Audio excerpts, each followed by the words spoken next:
Ladies and gentlemen, welcome in to episode 5 of Bears Talk Live. A special episode today.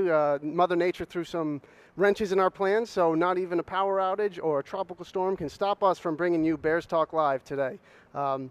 Presented by J. Brown Realtors, our first special guest of the afternoon is Bryant Howard, the head triathlon coach, brand new sport to Lenoir-Rhyne. So we're happy to have you on today, Coach Howard, and thanks for joining us. Happy to be here, thanks. Why don't we just start today with just kind of a rough outline of the state of the team. You know, we announced that we added the program 10 months ago. So in your first 10 months, how have you grown to where you are today? Well, we kicked off this year with a really good roster of young athletes. It's a nice blend of some really seasoned triathletes, some really high potential developmental athletes, and then some converts from other collegiate sports. We pulled 2 from collegiate swimming that have really helped out as well. Showed a lot of promise. We're young, obviously, with a freshman-heavy roster of athletes that we're counting on to make up our team. But everybody's developed really well this fall. You know, it's not ideal to not have competitions to drive your training, but they've really turned it into a positive and focused on coming together and building relationships and developing some of our limiters, and I think ultimately we're going to make the best of the situation. Now, typically, triathlon is a fall sport. So Right. Tell us a little bit about your schedule this year, how it's evolved, and how it's changed a little bit.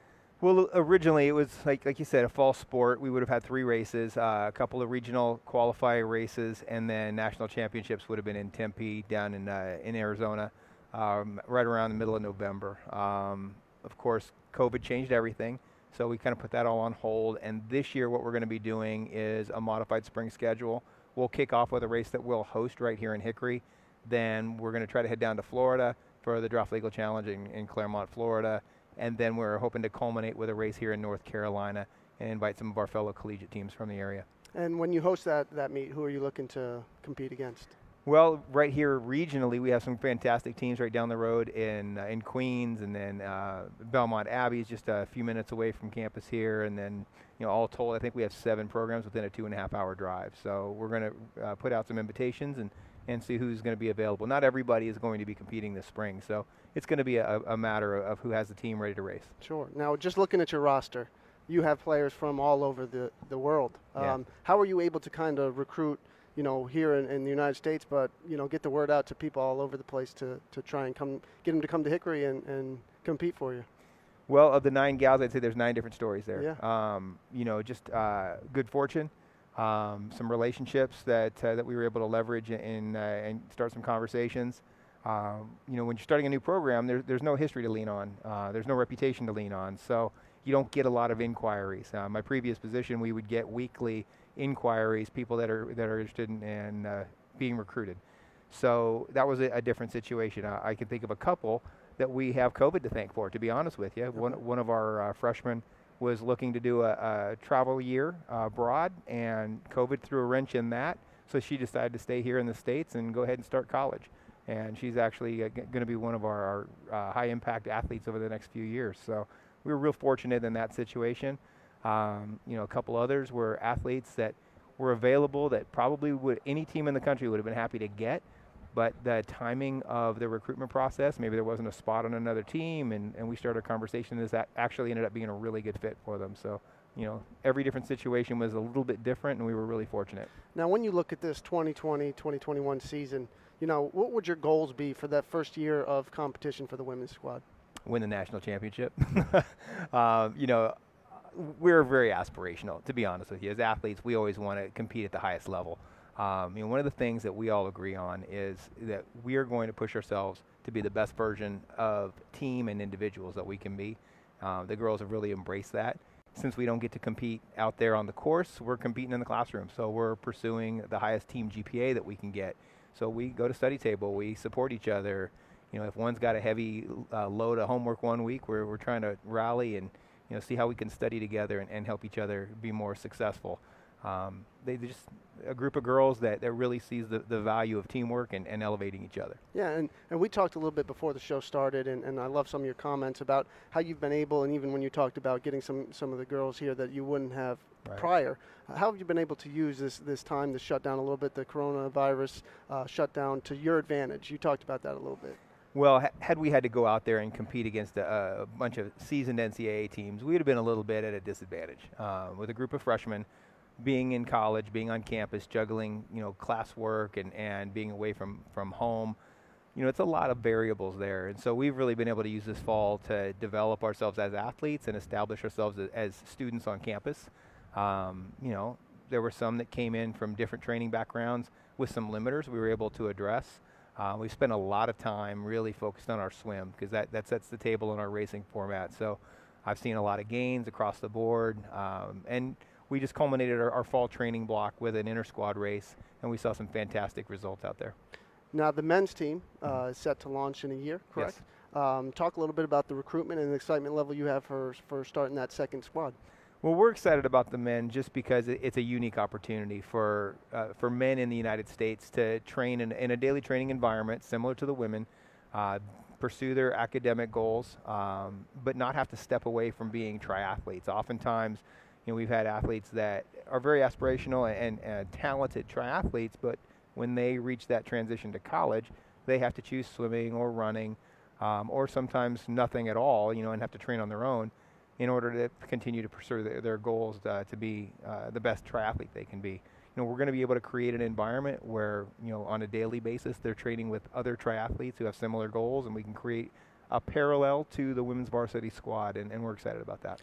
And hopping back to the women for a second, it's an emerging sport in the NCAA. So Right. How many programs are there right now with women's triathlon? Right now we're at 36. We need to reach 40, Mhm. and I believe in the rumor mill there are 3 or 4 that are sort of on the hot list that we anticipate will be announcing shortly. Okay, that's great. It's so, exciting, yeah. So we're one of a few programs that even offer that sport. Yeah, and when you think about the 36 is across all divisions. So right. the breakdown is that the fewest number are at Division 1. There's a more substantial number at Division 2. The majority of them are actually at Division 3. I think it actually positions Lenoir-Rhyne favorably because we have a lot of flexibility as a Division II school. We're not burdened with some of the things that a Division I might have, but we're also able to offer athletic funding. So that's one of the advantages we'd have over a Division III situation. We have a situation here in athletics, facilities like these that are on par with some of the better universities in the country. So we can offer a great situation here. And, the reality is that the divisions really applies more to football and basketball than it does to us. We go out there and we're going to compete against Division I schools every time we go out and race. So, yeah. Awesome. All right, to wrap us up today, we're going to try a little fun exercise. This is the Cars Plus Lenore Fast Lane. We're going to put 1 minute on the clock, and we're going to try and rapid fire through as many of these questions as we can.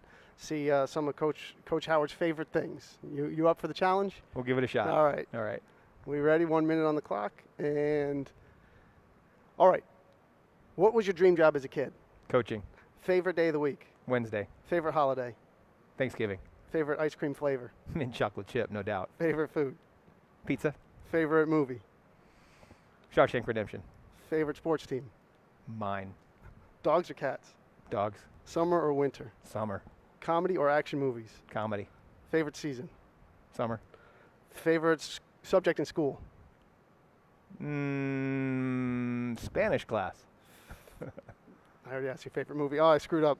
I'm glad you did, not me. Run, bike, or swim? Oh man, all of them, but I love my bike. There you go. All right. I think we finished up a little early. I did a poor job on my question. I'm glad you fumbled and not me. management. Yeah, So all right. you got through a lot more than I thought we would, and we ran out of questions. So appreciate you That's you awesome. hopping on today. And we're going to take a quick commercial break, and we'll be back with the second segment of Bears Talk Live. Thanks. What does unlimited mean to you? At Carolina West Wireless, it means unlimited media, unlimited fun, and unlimited access to our nationwide high-speed network. Sign up today for an unlimited data plan and pay just $35 per month per line for 4 lines, and we'll include hotspot and big-time savings on a new smartphone. Take $350 off the revolutionary new Samsung Galaxy S20 and get more out of your unlimited. Expect more, get more. Only from Carolina West Wireless.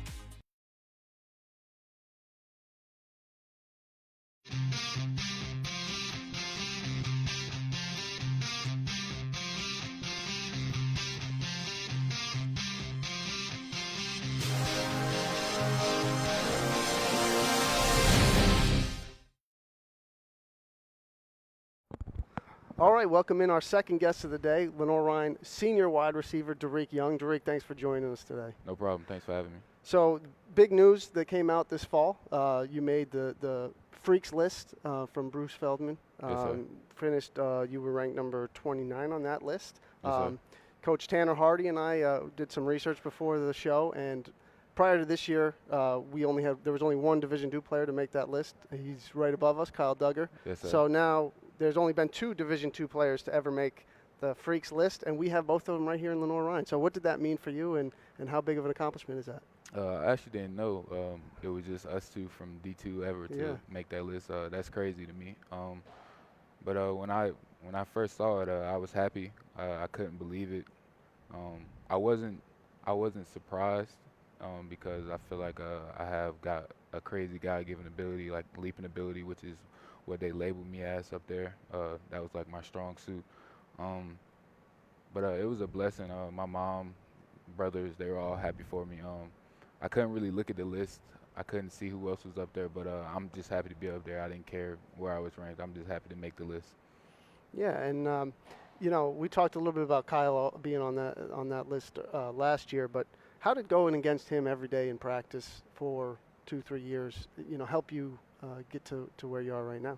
Definitely made me a better football player because not every day you get to go against a NFL safety, a draft pick.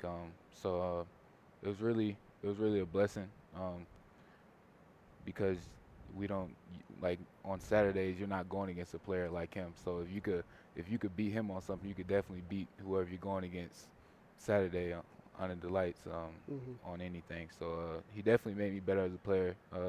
He had good practice skills. A lot of players or some players, they kind of flip. They're not really good at practice and they flip a switch on a game time. But he was always good. Gave us great looks. Made everybody on the team better. All right, here's a tough question for you, right? Jump ball in the back of the end zone, back corner of the end zone. You or Kyle Duggar, who comes down with it? I'm gonna choose myself. You got yourself. All right, that's perfect. We lost a lot of bigger players from last year to graduation. How have you been able to kind of step up and take more of a leadership role now in your senior year? It's kind of weird to me because college went by so fast. High school, I was a leader my junior and senior year. I was pretty much a leader last year, but I was more so leading by example. This year I'm a senior. I kind of have to be more of a vocal leader to the younger guys. I'm the only senior in my position group, so I have those guys look at me. However, I come to practice, I'm in a sluggish mood. They probably think it's okay to be in a sluggish mood. So it's a challenge, but I feel like I'm built for it, and I enjoy leading those guys. New coaching staff, new position coach. How has that transition gone for you now that you've kind of had the extended break to kind of get some reps in? I like the new coaching staff. They're kind of like different from the old coaching staff, but like in a good way.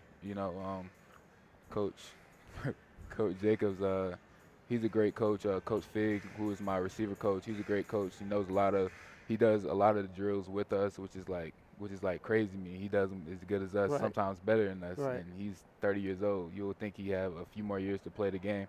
So I like this coaching staff. I really feel like we're going to win a lot of games with them. What have the fall practices looked like? Obviously, it's a different world out there now, but what do the fall practices look like for you, and how have you seen the team kind of grow a little bit? They've been competitive. We'll have one day where the offense beats the defense, then the defense will come back and beat us. So that's a sign of a good team when it's really like equal, like the practices are equal. It's not one side of the ball dominating the other side of the ball each and every day. So it's been really good. Is there a certain player maybe you mold your game after, or maybe when you were growing up in the high school ranks or stuff like that you kind of watch and said, I want to be like him?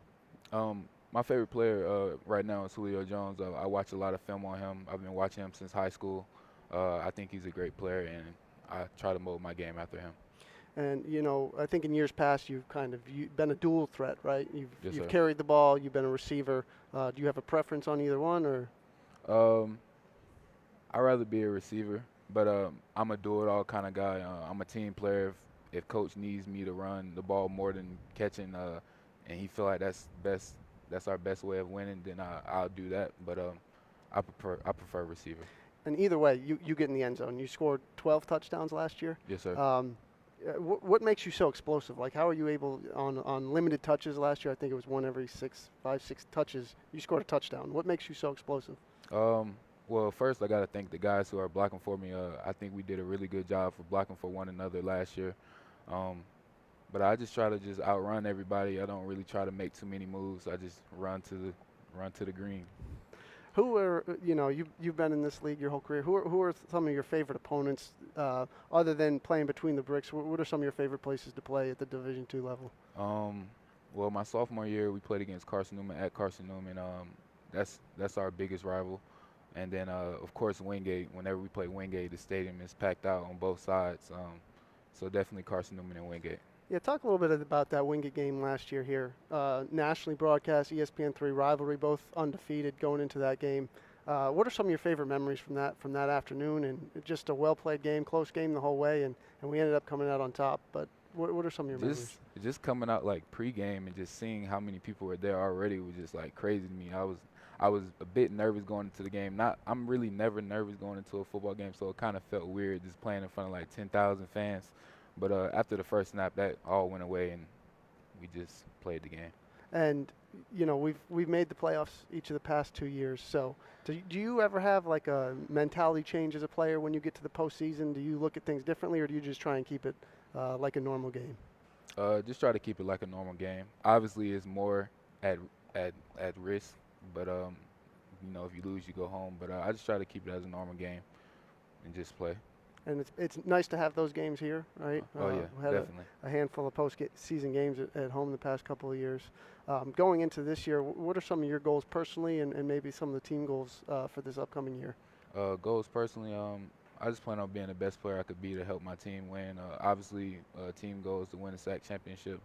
And from the sounds of it, we're going to have the opportunity to win 2 next year because of the games in the spring and the games in the fall. So I'll definitely go 2 for 2 on that one, and in fall national championship. But just be the best player I could possibly be for my teammates. And what were you able to do over the summer to kind of stay ready for whenever you got back here to get back on the field? Well, our position coach, Coach Fig, he gave us a drill portfolio to do on our own. So I did that day in and day out.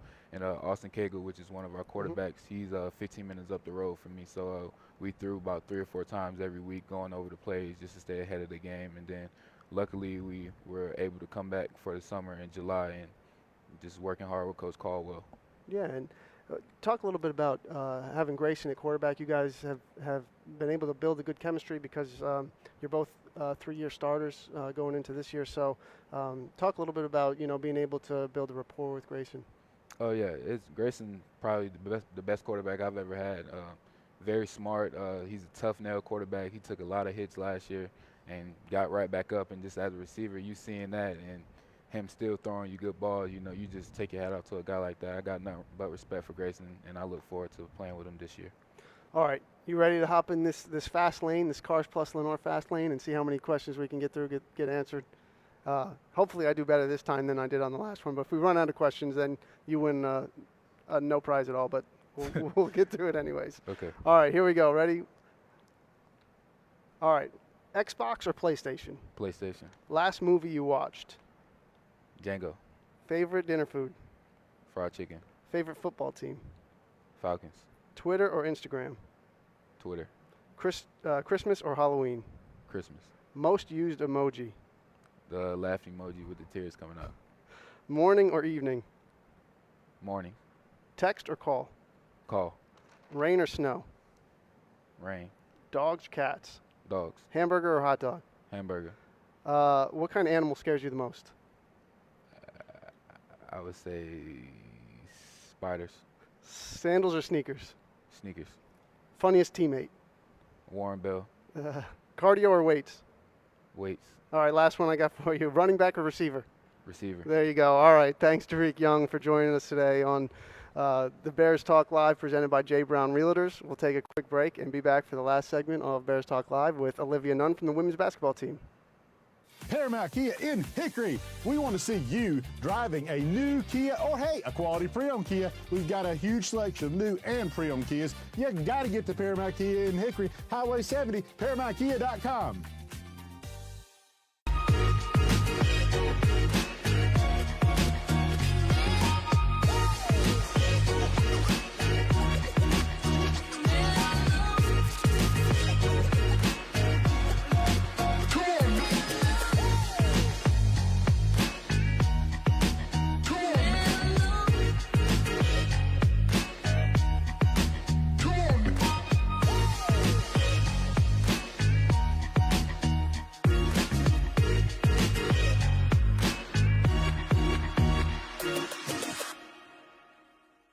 Welcome back in, Bears Talk Live. Joining us for the last segment of the show, senior center, forward? Yeah, a little bit of both. A little bit of both. Yeah. Olivia Nunn on the women's basketball team. So first off, we got to ask you about the uniform you're rocking today. Tell us a little bit about what's going on. So the SAC club on campus, the Student Athlete Advisory Club, is hosting the Spirit Week for us. So we are being able to participate in different activities as a student body.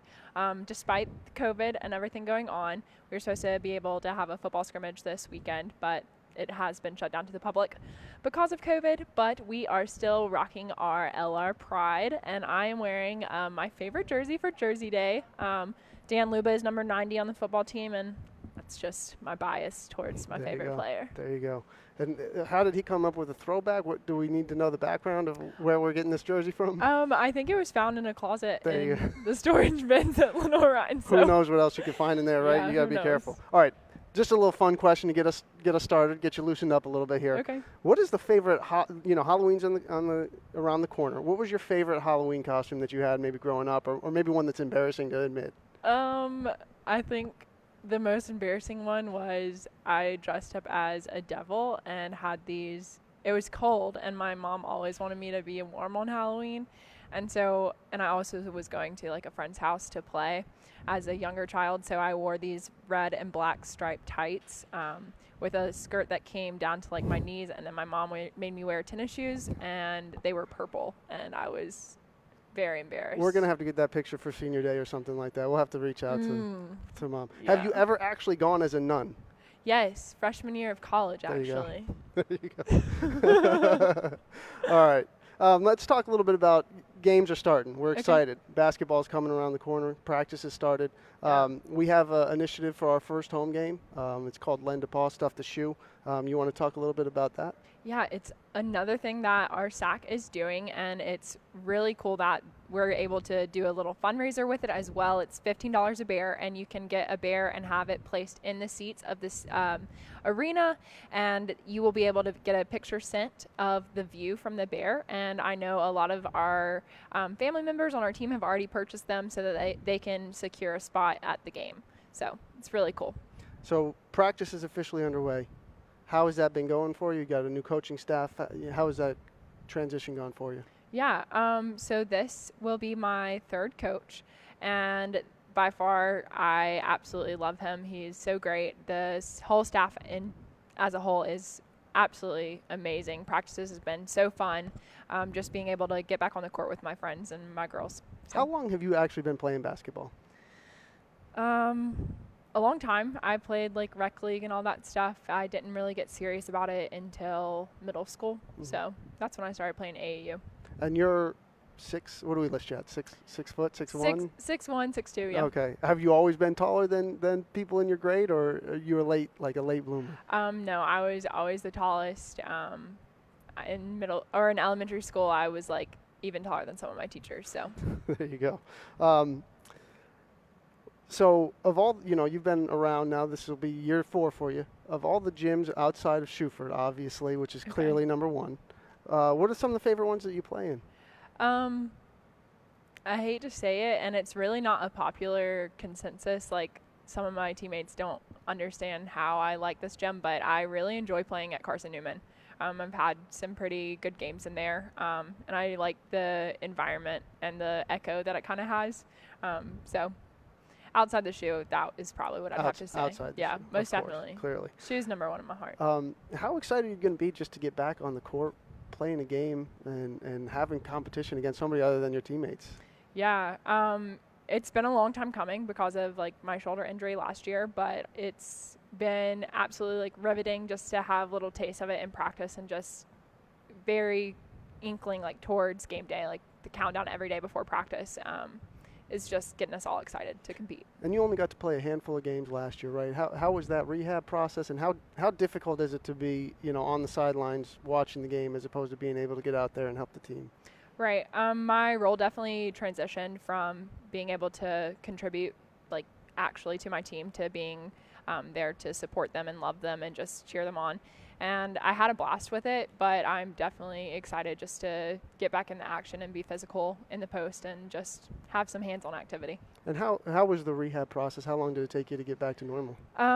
My rehab was about 8 to 9 months, so I went 9 to 10 months without doing any kind of physical activity because of my shoulder, but we are back in the game full-fledged. And you probably would have had to do some of that remotely, virtually maybe?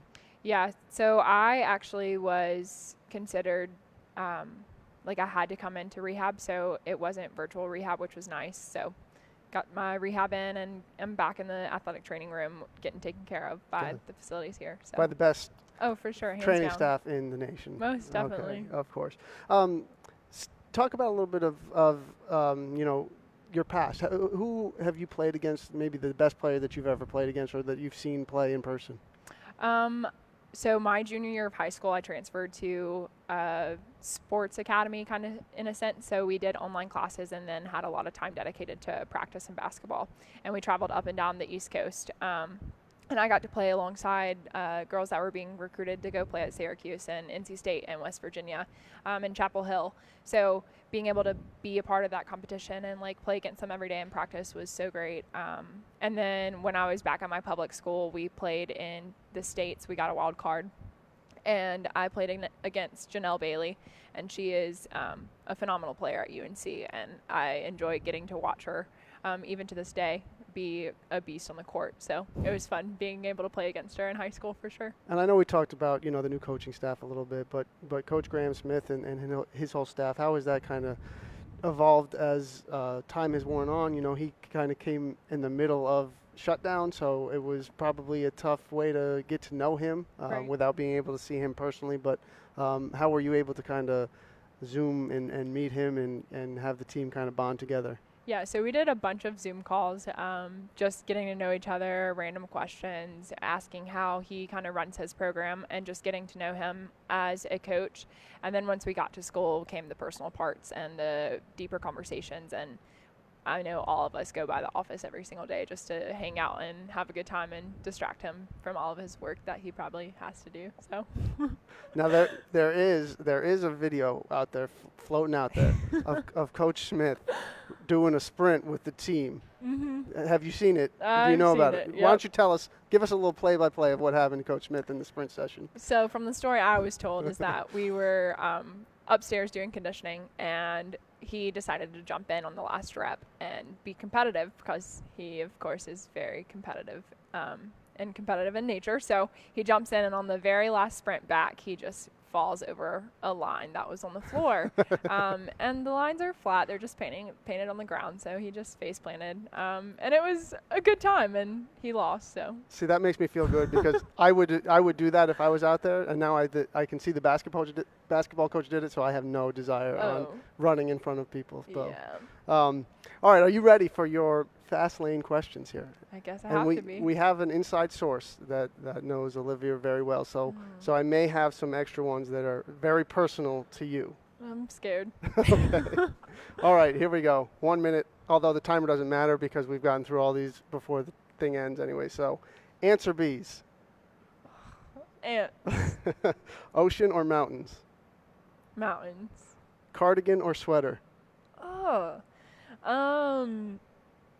Cardigan. Watch football or watch basketball? Football. Phone call or FaceTime? FaceTime. Aldi's or Lowe's/Publix? Aldi's. Nap or no nap? Nap. Favorite social media? Twitter. iOS or Android? iOS. What's worse, laundry or dishes? Oh. Dishes. Pancakes or waffles? The disgrace. How can you choose? Pancakes. Preferred travel, drive or fly? Fly. Fruit or vegetables? Fruit. Winter or summer? It's a winner. Last one. Which teammate's the best singer? Huh? Best singer? Kennedy Wait. There you go. Shout out. All right. And we finished it up.